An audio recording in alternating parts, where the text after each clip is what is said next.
श्रद्धेय आडवाणी जी, हमारे पार्टी के राष्ट्रीय अध्यक्ष श्रीमान राजनाथ सिंह जी, भारतीय जनता पार्टी के सभी आदरणीय मुख्यमंत्री, पार्टी के सभी वरिष्ठ पदाधिकारी और नवनिर्वाचित सभी सांसद भाइयों और बहनों,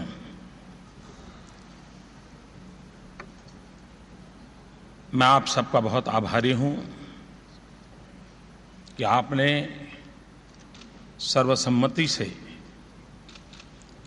मुझे एक नया दायित्व दिया है। मैं विशेष रूप से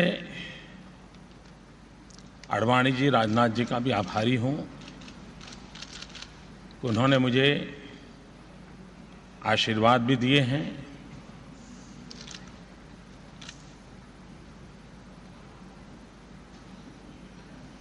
मैं सोच रहा था कि अटल जी का स्वास्थ्य अच्छा होता और आज वो यहां होते,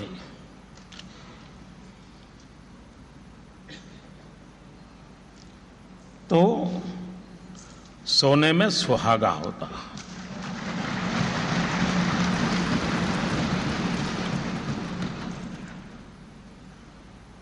उनके आशीर्वाद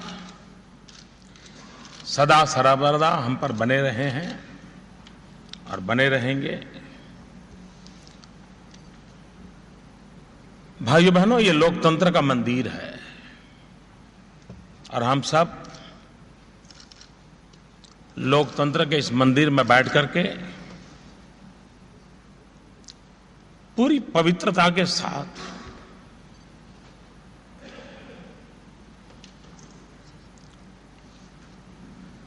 पद के लिए नहीं,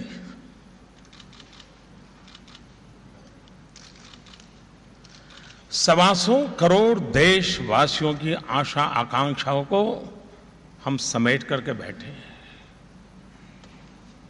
और इसलिए पदभार जीवन में बहुत बड़ी बात होती है, ऐसा मैंने कभी माना नहीं है। लेकिन कार्यभार, जिम्मेवारी,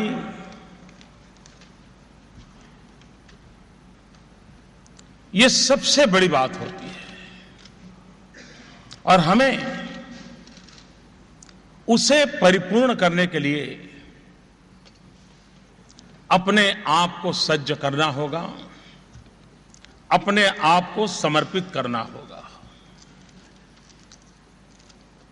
13 सितंबर को भारतीय जनता पार्टी के पार्लियामेंट्री बोर्ड ने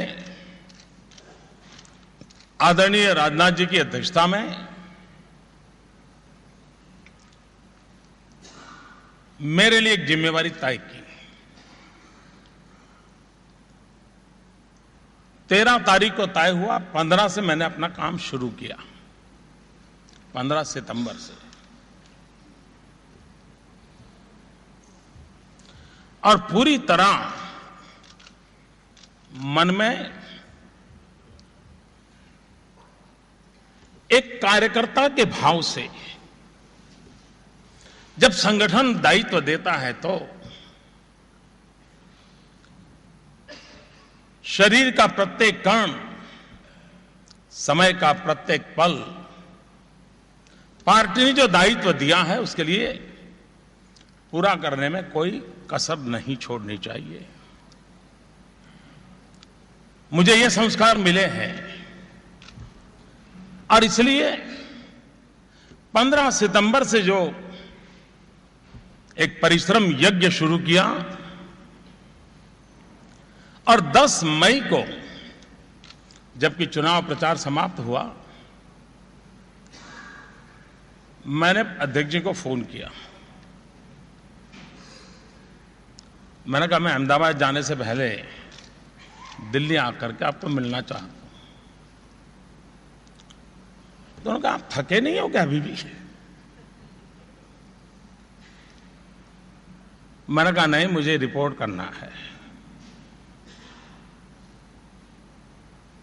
मेरे अध्यक्ष जी ने मुझे जो काम दिया है वो दायित्व 10 मई शाम को पूर्ण हो रहा है, मुझे रिपोर्ट करना है, इसलिए मुझे आना है। वो संकोच कर रहे थे, हंस भी पड़े। मैंने कहा मैं आ रहा हूं। खैर मैं पूर्वी उत्तर प्रदेश में था, मैं दिल्ली पहुंचा, उनके पास गया।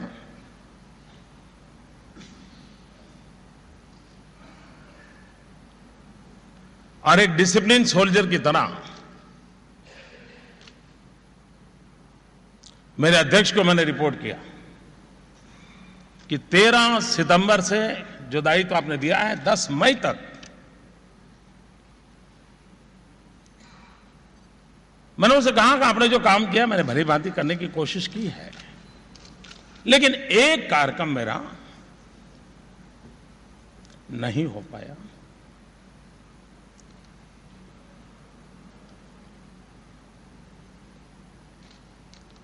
वो मेरे तरफ देखते रहे।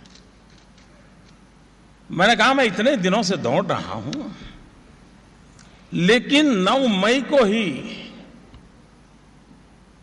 इतने सारी दौड़ धूप के बीच, इतने पूरे अभियान में सिर्फ एक कार्यक्रम मुझे कैंसिल करना पड़ा, एक, और वो भी गोशी का, जहां पर हमारे जिला अध्यक्ष जो रैली की चिंता कर रहे थे, सुशील राय,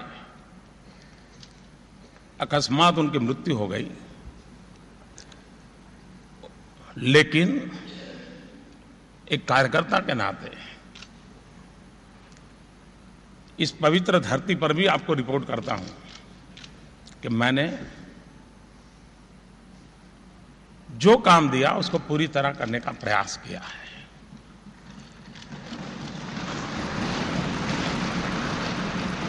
फिर भी कुछ कमी रही हो, आप में से कुछ लोग होंगे जिनकी अपेक्षा होगी, लेकिन मैं पहुंच नहीं पाया हूं। लेकिन लगता है कि मेरा न पहुंचने का निर्णय सही था, ताकि आप यहां पहुंच गए। मुझे भरोसा था कि आप आएंगे। एक कार्यकर्ता की भूमिका, उसे ही मैंने जीने का प्रयास किया है। जैसे यहां बताया गया कि मैं पहली बार यहां आया हूं, शायद मेरे जीवन में हर बार ऐसा ही हुआ है। मुख्यमंत्री बना, उसके बाद मैंने मुख्यमंत्री की चैम्बर देखी थी। मुख्यमंत्री बनने के बाद मैंने विधानसभा गृह देखा था।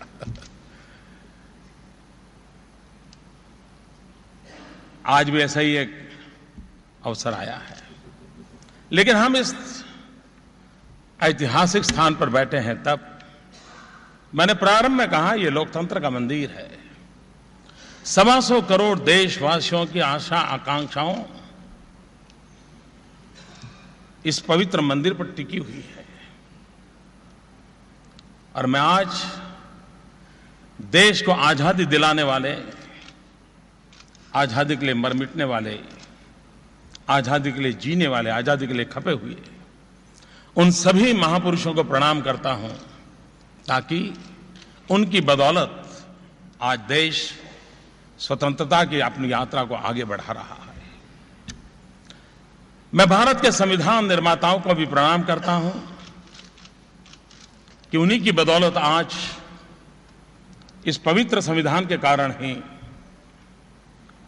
लोकतंत्र की ताकत का परिचय दुनिया को हो रहा है।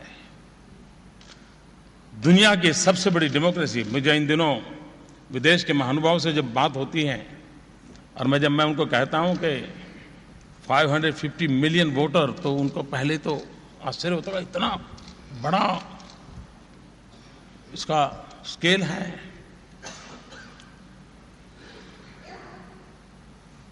हमारे संविधान निर्माताओं ने देश को जो संविधान दिया, उसकी ताकत देखिए कि एक गरीब परिवार का व्यक्ति आज यहां खड़ा हो पाता है।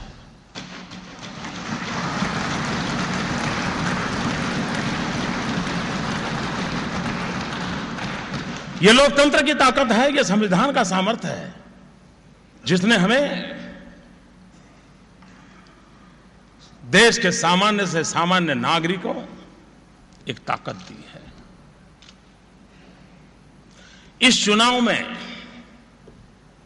भारतीय जनता पार्टी का जय, किसी का पराजय, ये मुद्दा अपनी जगह पर डिबेट का है, लेकिन इस चुनाव का सबसे बड़ा काम यह हुआ है कि भारत का सामान्य से सामान्य नागरिक एक नए आत्मविश्वास का उसके भीतर संचार हुआ है कि यही एक व्यवस्था है जो हमारे सपनों को पूरा कर सकती है। लोकतंत्र के प्रति उसकी आस्था बड़ी है। यह अपने आप में किसी भी राष्ट्र के लिए एक बहुत बड़ी ताकत होती है। लेकिन भाइयों बहनों, आखिरकार सरकार किसके लिए? मैं स्पष्ट मानता हूं कि सरकार वो हो जो गरीबों के लिए सोचे, सरकार वो हो जो गरीबों को सुने, सरकार वो हो जो गरीबों के लिए जिए।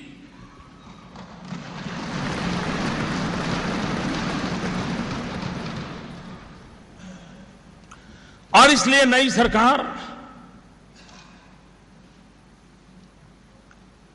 देश के गरीबों को समर्पित है,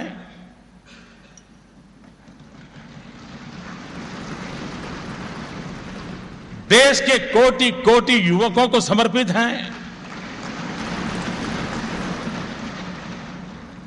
और मान सम्मान के लिए तरसती हमारी मां बहनों के लिए समर्पित है।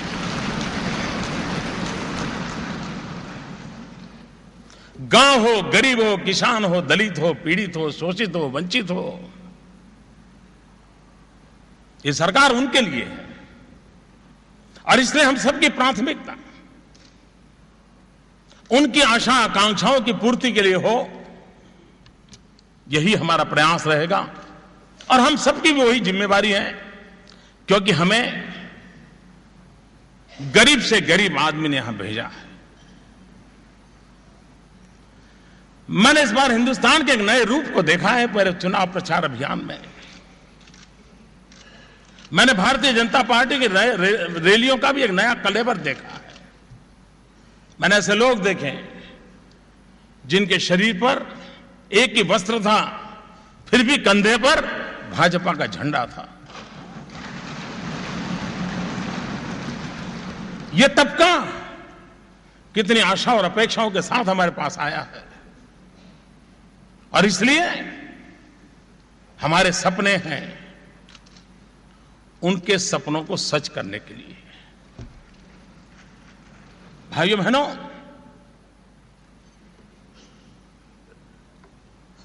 आडवाणी जी ने एक शब्द प्रयोग किया।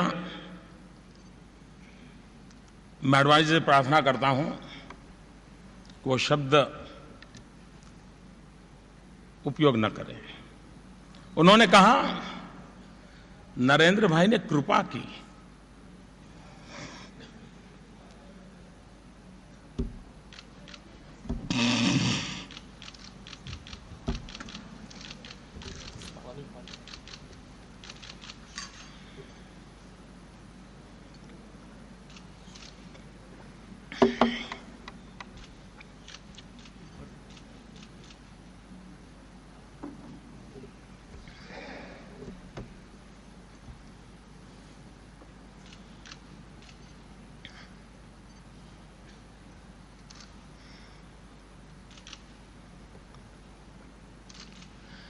क्या मां की सेवा कभी कृपा हो सकती है?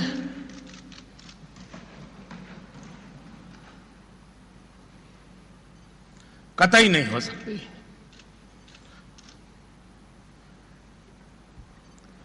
जैसे भारत मेरी मां है,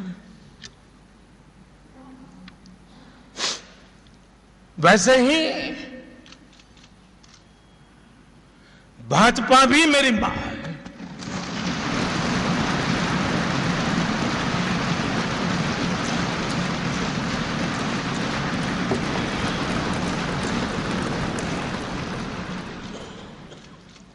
और इसलिए बेटा कभी मां पे कृपा नहीं कर सकता। बेटा सिर्फ समर्पित भाव से मां की सेवा करता है। कृपा तो पार्टी ने की है कि इस मां की सेवा करने का मुझे अवसर दिया है।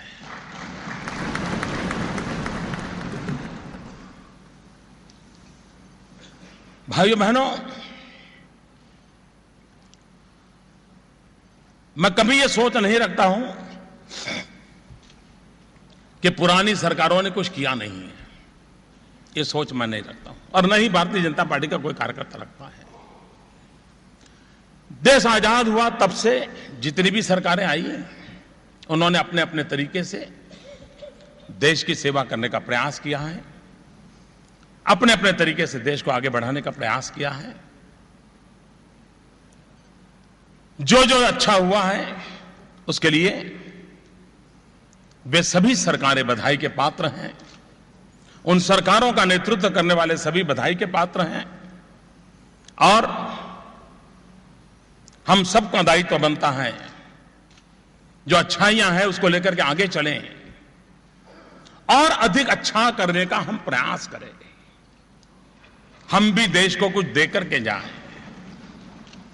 सामान्य मानवीय की आशा आकांक्षाओं के अनुरूप हम कुछ करके जाएं। ये अगर हमारे मन का भाव रहा तो देशवासियों को निराश होने की नौबत नहीं आएगी।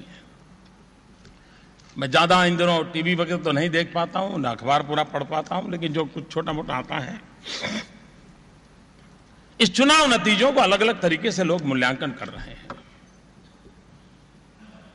अगर देश की जनता ने हंग पार्लियामेंट बनाई होती, फ्रैक्चर्ड मैंडेट दिया होता, तो ये कह सकते थे कि सरकार के प्रति सिर्फ गुस्से का कारण था या एंटी एस्टैब्लिशमेंट था। वो तब होता कि सिर्फ फ्रैक्चर्ड मैंडेट होता, लेकिन पूरी प्रक्रिया में इनका छोटा मोटा एलिमेंट रहता है, उसका कोई इनकार नहीं करता है। लेकिन भारतीय जनता पार्टी को संपूर्ण बहुमत देने का मतलब होता है लोगों ने आशा और विश्वास के लिए मतदान किया है। ये पूरा वर्डिक्ट होप से है। और आपको स्मरण होगा जब अपनी राष्ट्रीय परिषद मिली थी, उस दिन मैंने कहा था कि चुनाव आशा का चुनाव है, होप का चुनाव है, और जनता ने उसी प्रकार से चले। 2013 में हमारी राष्ट्रीय परिषद मिली थी तालकटोरा में, और गुजरात में फिर एक बार हम सरकार बना करके आए थे और पार्टी ने हम लोगों का बड़ा सम्मान किया था। उस दिन एक बात मेरे मुंह से निकली थी, और मैं ये 2013 के जनवरी फरवरी की बात करता हूं, और मेरे से मुंह से एक बात निकली थी। पार्टी के सभी साथियों को मैं उसका स्मरण दिलाना चाहता हूं। उस दिन मैंने कहा था, हम चले या न चले देश चल पड़ा है। यह आवाज मेरे मुंह से निकली थी। और आज जब हम इतनी बड़ी संख्या में पूरा सेंट्रल हॉल लबालब भारतीय जनता पार्टी के समर्पित सेनानियों से भरा पड़ा है, उसका कारण देश चल पड़ा है। हम चले या न चले, उसी का नतीजा है। भाइयों बहनों,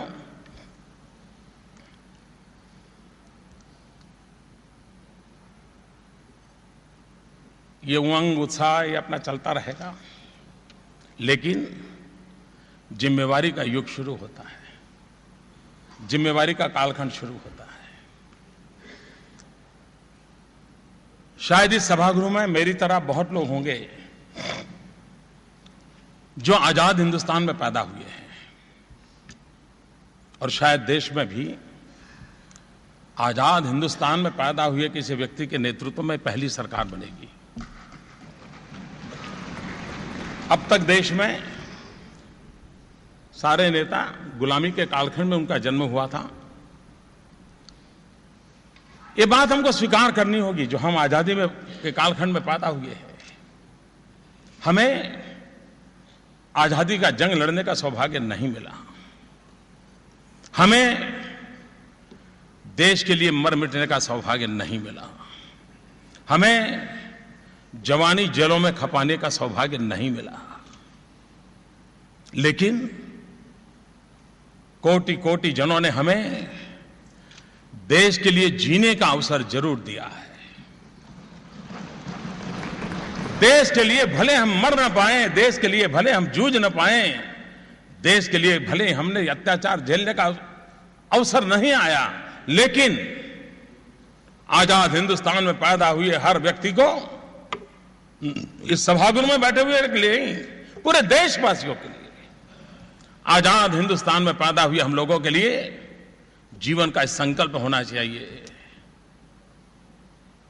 देश के लिए जिएंगे। समय का पल पल, शरीर का कण कण 125 करोड़ देशवासियों के काम कैसे आए, ये अगर हम सपना लेकर के चलते हैं तो देश बहुत तेजी से संकटों से बाहर निकल करके तेज गति से आगे बढ़ना शुरू कर देगा। भाइयों बहनों, मैं स्वभाव से आशावादी व्यक्ति हूं, मेरे डीएनए में ही लिखा हुआ है शायद। मुझे जीवन में कभी निराशा वगैरह मेरा कोई पता नहीं वो क्या होता है, मुझे मालूम ही नहीं है। और एक बार यहाँ एक कॉलेज में मेरा भाषण हुआ तो मैंने कहा था, आज मुझे वो बात फिर से कहने का मन करता है। मैंने कहा किसी को ये बात बताओ तो कहता है कि आधा भरा हुआ है, कोई कहता है आधा खाली है। मेरी सोच तीसरे प्रकार की, मैं कहता हूं आधा पानी से भरा है, आधा हवा से भरा है।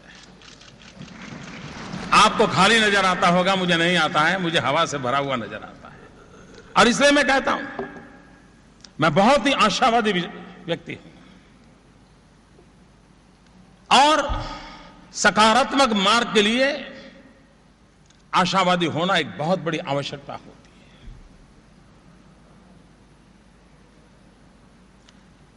और आशावादी व्यक्ति ही देश में आशा का संचार कर सकते हैं। निराशावादी व्यक्ति कभी देश में आशा का संचार नहीं कर सकता। संकट आते हैं, किसको नहीं आए समाज जीवन में। मुझे याद है 2001 में गुजरात में जब भयंकर भूकंप आया, हम मौत की चादर ओढ़ करके सोए थे और पूरा विश्व मानता था अब गुजरात खत्म। देखते ही देखते वो खड़ा हो गया, दौड़ पड़ा।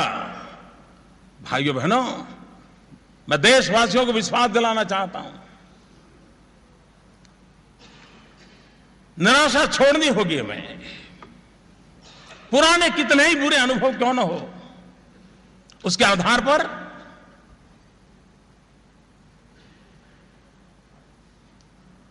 निराश मन को लेकर के चलने की आवश्यकता नहीं है। कौन कहता है दुनिया का इतना बड़ी लोकतंत्र और जागरूक लोकतंत्र, जागतिक लोकतंत्र, ये अगर फैसला करे 125 करोड़ देशवासी, देश कहां से कहां पहुंच सकता है। 125 करोड़ देशवासी एक कदम चले, देश 125 करोड़ कदम आगे बढ़ जाएगा।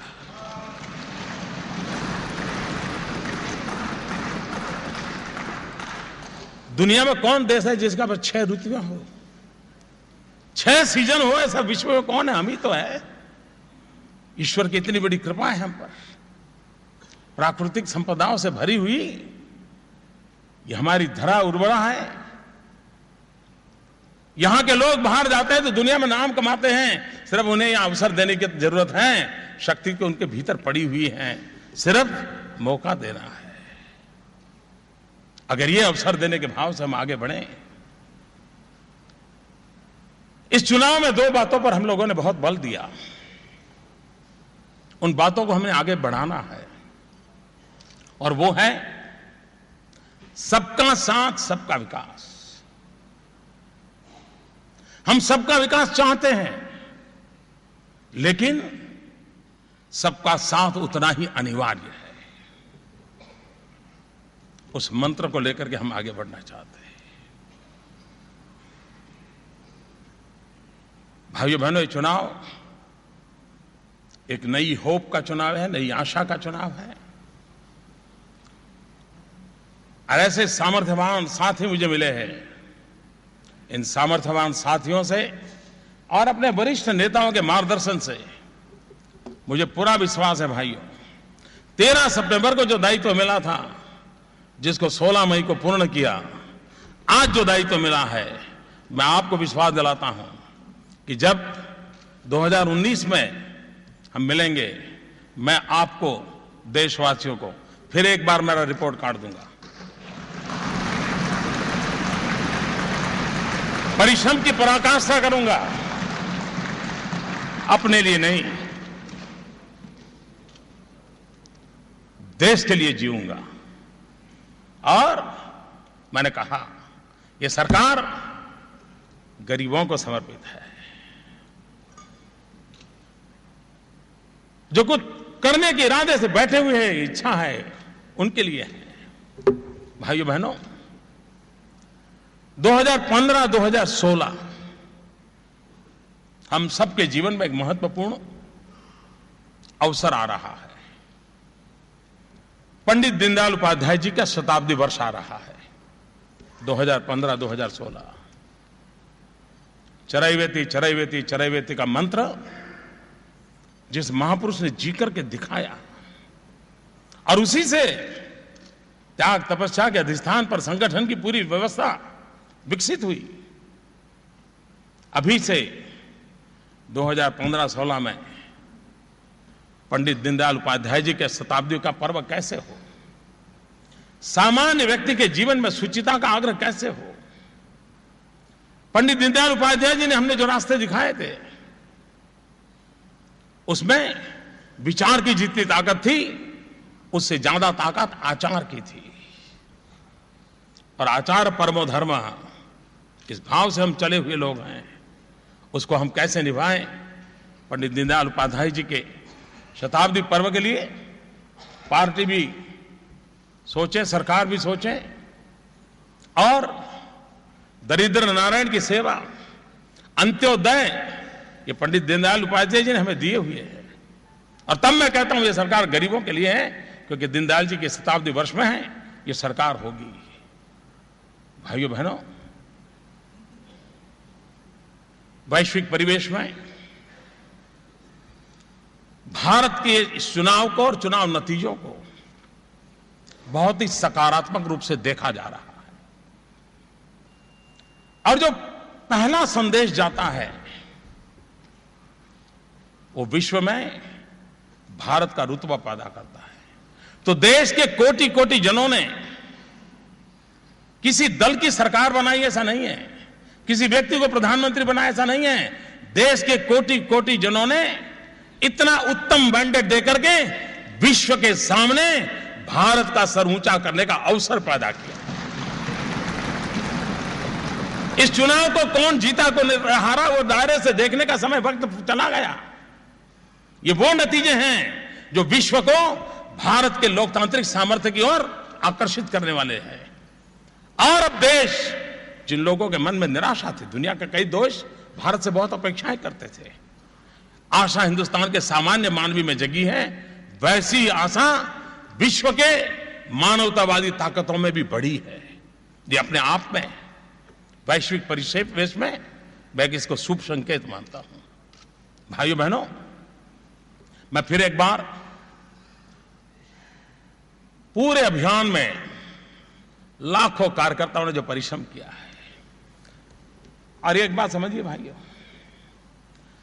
ये मोदी जो आपको दिख रहा है ना, और मीडिया के मित्र भी समझे, और देशवासियों को मैं कहना चाहता हूं, मोदी आपको दिखता है इसलिए नहीं कि मोदी बहुत बड़ा है। मोदी इसलिए दिख रहा है कि मेरे पार्टी के वरिष्ठ नेताओं ने मुझे अपने कंधे पर बिठाया है।